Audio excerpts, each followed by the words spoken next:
अमावस्या के दिन सारे पितृदोष समाप्त हो जाएगा, सारा पितृदोष समाप्त। जिनके यहाँ पितृदोष होता है, काल सर्प दोष होता है, वास्तु दोष होता है, उनको ज्यादा कुछ नहीं करना होना। महाराज एक बेल का फल लीजिए। क्या लेना है? बेल का फल, बेलपत्री का जो फल होता है उसको ले लो। उसके अंदर का जो गुर्दा होता है, अंदर का जो भाग होता है, उसको निकाल लीजिए और उस बेल के फल में आटा सेक कर उसमें शक्कर मिलाकर उसको उसके अंदर भर लीजिए। अमावस्या के दिन सुबह 10 बजे से पहले उस बेल फल में जिसमें तुमने पंजेरी भरी है, आटा सेक कर भरा है शक्कर के साथ में, उसको अपने घर में घुमाने के बाद में जिसको काल सर्प दोष बताया है, पितृदोष बताया है या वास्तु दोष का स्मरण बताया है, घर में सब दूर घुमाकर अपने परिवार का हाथ का स्पर्श कराकर पीपल के पेड़ के नीचे तक खड्डा खोदकर उस बेलपत्र के उस फल को दाब दीजिए। उस फल को उसमें दबा दीजिए। महाराज केवल एक अमावस्या करना रहता है, पितरों के दोष से मुक्ति मिलती है और हमारे घर के कार्य सफल होना प्रारंभ हो जाते हैं। कार्य की सफलता होती है, कार्य में सफलता प्राप्त होने लगती है।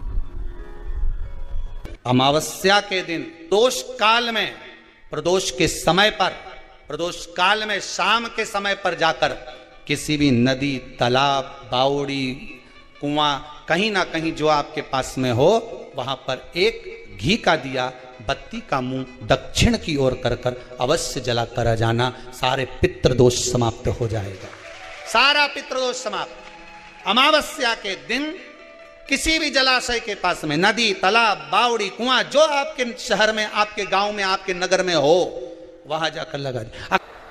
पाप करते हैं जवानी में, झूठ बोलते हैं जवानी में, कपट करते हैं जवानी में, बेईमानी करते हैं जवानी में, और उस पाप को धोने का प्रयास कब करते हैं कि बुढ़ापा आएगा तब तीर्थ जाएंगे, बुढ़ापा आएगा तब भगवान का भजन करेंगे, बुढ़ापा आएगा तब भगवत नाम लेंगे, बुढ़ापा आएगा तब भगवान का स्मरण करेंगे।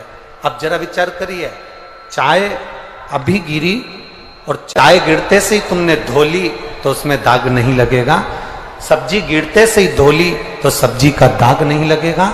उसी तरह अगर जवानी में हमने पाप किया है तो जवानी में ही भजन कर कर उसको धोते चलो तो श्रेष्ठ है।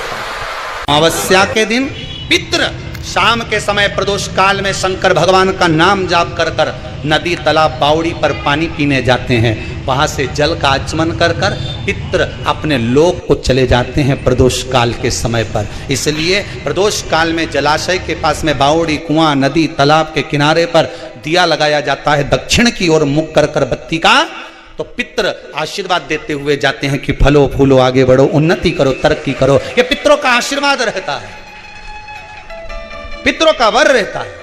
आप देंगे उसको मिलेगा। पितृदोष है ये आपको कैसे मालूम पड़ेगा?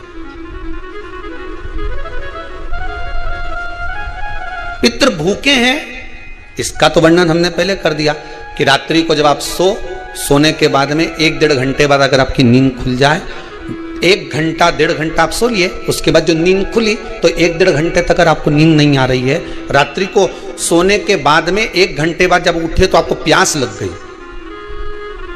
भूख लगने लगी, प्यास लगने लगी कि मेरे को पानी पीना पड़ेगा, घबराहट हो रही, पानी पीना पड़ेगा। 1-1.5 घंटे सोने के बाद अचानक नींद खुले और आपको प्यास लगे, समझ लेना आपके पितृ भूखे हैं और प्यासे हैं, भूखे और प्यासे हैं, उनको जल की जरूरत है। किसी भी नदी में, सरोवर में, कुंड में, बावड़ी में, तालाब में, आप तीर्थ में जाकर जब स्नान करते हैं तो स्नान करने के बाद एक काम का नियम बना लो कि अपने हाथ की अंजलि में जल लेकर अपने पूर्वजों को देना है। प्यासे रहते हैं, भाग मांगते हैं, प्राप्त करना। 3 वृक्ष पितरों के तुल्य हैं। पहला पीपल, दूसरा बट वृक्ष, तीसरा बेलपत्र का वृक्ष।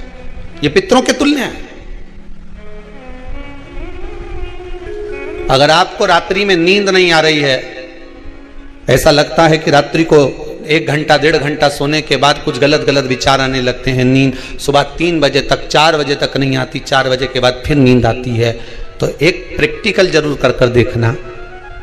एक प्रैक्टिकल करने में क्या जाता है, प्रयास करने में क्या कुछ जाता है क्या? प्रैक्टिकल कर देखना कि कहीं सियोर वाला महाराज झूठ तो नहीं बोल रहा। तो प्रैक्टिकल करने में कुछ नहीं जाए। 1 लोटा पानी लो, उसमें थोड़ा सा कच्चा दूध डाल लीजिए। पत्री का पेड़ या पीपल का पेड़ या बट का पेड़, इन पेड़ के नीचे ले जाकर उस दूध को दोपहर में सुबह 10 बजे से लेकर 12 बजे के बीच में ले जाकर चढ़ा दीजिए। रात्रि को फिर ना आपको प्यास लगेगी ना भूख लगेगी, नींद एक बार लगी तो सुबह ही खुलेगी। प्रैक्टिकल करने में क्या जाता है? पानी डालने में तुम्हारा कुछ जाएगा? अरे बोलो तो सही, प्रैक्टिकल करने में क्या जाता है? कुछ भी नहीं बिगड़ेगा। यह तो बस जल डालोगे तो तुम्हारा ही कुछ अच्छा हो सकता है, बाबा की कृपा। 3 वृक्ष पितरों के तुल्य हैं। पहला जम के बोलिए पीपल, दूसरा बट वृक्ष, तीसरा बेलपत्री का वृक्ष। 3 पीपल के वृक्ष में 52,000 ब्राह्मण एक साथ निवास करते हैं, इसलिए पितृतुल्य है। बट वृक्ष ब्रह्मा जी के मस्तक से बना, इसलिए पितृतुल्य है। और बेलपत्री का वृक्ष माता पार्वती जी के अश्रु से बना। जब आंसू गिरे थे माता जगत जननी जगदम्बा पार्वती के, उस समय पर पितृलोक में हलचल उत्पन्न हो गई थी। हमारी नातिन की आंख में आंसू कैसे आ गए? मैनावती की पुत्री है, पितरों की नातिन, इसकी अश्रु कैसे गिर गए? पार्वती जी ने कहा ये आंसू नहीं, मेरा पुण्य भाग प्रकट करती हूं बेलपत्री के रूप में। तो पितरों ने वर दिया था कि ये बेलपत्री का वृक्ष हमारा आशीर्वाद है, इसके नीचे अगर कोई दीप लगाता है, शिव को स्पर्श कर चढ़ाता है, उसके पितरों की शांति होगी। हम स्वयं उसको आशीर्वाद देने के लिए पधारे। तो पितृदोष।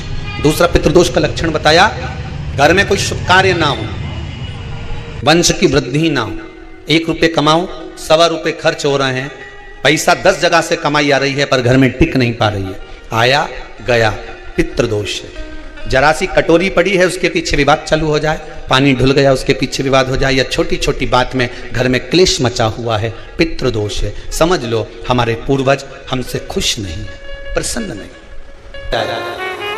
सारी दुनिया के लोग तुमसे कह रहे हैं तेरे घर में पितृदोष है, 1 रुपये कमाते हो 1.25 रुपये खर्च होता है, मानसिक टेंशन बना रहता है। घर में एक व्यक्ति बीमार है, ठीक हुआ, दूसरा बीमार पड़ गया, दूसरा ठीक हुआ, तीसरा बीमार पड़ गया, तीसरा ठीक हुआ, चौथा बीमार पड़ गया। मतलब कहीं ना कहीं पितृ का भाव, पितृदोष का बहना। किसी ने कहा तुमसे कि तेरे यहाँ पितृदोष है, तूने ब्राह्मण को भोजन करा दिया, पिंडदान करा दिया, तर्पण करा दिया, तिलांजलि करा दी, गया जी का श्राद्ध कर दिया, हरिद्वार चली गई वहां पिंडदान करवा दिया, ब्राह्मण भोज करवा दिया, तिथि पर भोजन करवा दिया, सब कुछ करवा के देते। अब एक काम और करके दे, एक काम और करके देख लो।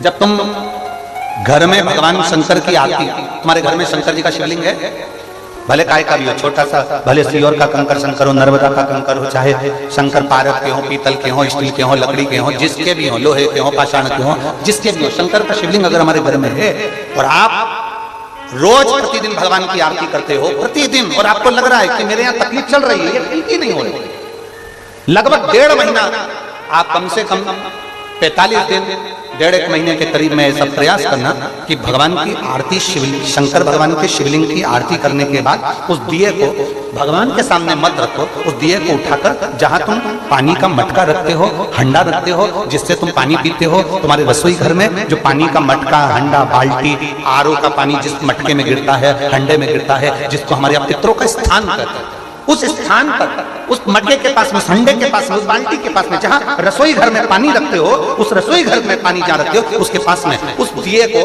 भगवान के सामने नहीं रखना। आरती उतारने के बाद उस दिए को ले जाके सीधे परिंडे के पास में, उस हंडे के पास में, मटके के पास में उसको रखो। केवल 1.5 महीना कर देखना। 1.5 महीने के बाद तुम्हें मालूम पड़ेगा कि हम वापिस उन्नति की सीढ़ी पर चढ़ना प्रारंभ कर दिए, हमें फल मिलना चाहिए। अब तुम्हें ना कहीं जाना है, ना कहीं आना है, ना कोई खर्चा है। खर्चा है क्या? ईमानदारी से बोलो, कोई तुम्हारा लाखों का रुपया लग गया क्या? रोज आरती करते हो रोज आरती। बस आरती का नियम बना लो कि हमको पितृदोष किसी ने बोला है, हमारे घर में अशांति है, पितृदोष है, कोई कह रहा है कि तुम्हारे घर में पितृदोष है, हमने सब कुछ करके देख लिया, अब हमें यह करना है कि महादेव की आरती जब होती है तो उसकी ज्योत का दर्शन करने पर 1000 कपिला गाय के दान का पुण्य मिलता है। तो ये पुण्य हम हमारे पितरों को देते हैं जिससे उनकी मुक्ति हो जाए और हमें आशीर्वाद प्राप्त हो। तो दिए को नीचे नहीं रखना, आरती उतारने के बाद आरती पूरी हो जाए तब उस दिए को ले जाकर जब आप ले जाकर उसको रखें तब उस स्थान पर रखें जहां पितरों का स्थान।